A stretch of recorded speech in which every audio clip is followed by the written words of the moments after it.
அதான் டென்ஷன் ஆகாம செக்ஸ் பண்ண முடியும். எப்படி சார் அவங்க ஹாப்பியா தானே இருப்பாங்க? நான் சொல்றது உங்களுக்கு புரியலையா? எனக்கு புரியுது. டென்ஷன் தான் என்ன தெரியுமா? சொல்லுங்க. டென்ஷன் நீங்க செக்ஸ் பண்றதுக்கு தான் டென்ஷன் ஆகும். கோவமா வந்து சொல்றீங்களா? அந்த டென்ஷன் நான் சொல்ல கிடையாது. செக்ஸ் டென்ஷன் கிடையாது. ஆஹா. பட் சில பேருங்க அந்த பண்ணும்போது கூட வந்துட்டு டென்ஷனாவே ஆயிடுறாங்க. ஏன் எதுக்கு? டென்ஷன் ஆனாதான் சார் பண்ண முடியும். ஐயோ. இப்ப ஒரு ஆண் என்ன சொல்லுவாரு, உங்க மேல ரொம்ப டென்ஷனாவே இருக்கு, முடியல. ஓகே. அந்த டென்ஷனா கோவப்படுறாங்க.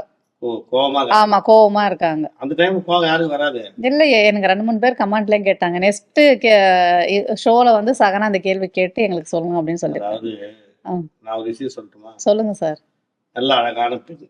ஓகே. அதாவது அழகான மனைவி. ஓகே. கணவன் வந்து அடிக்கடிக்கு வந்து பாத்தீங்கன்னா சந்தோஷமா இருக்குன்னு சொல்லி கூப்பிடுவாங்க. கணவன் வந்து நல்லா ஆண்மை வலிமையோட, நல்லா வந்து உடல் வலிமையோட, தாது பலத்தோட, ஆண்மை பலத்தோட இருந்தாருன்னா கோவப்பட மாட்டாரு. ஓகே. அந்த ஆண்மை பலம் சுத்தமா இல்ல,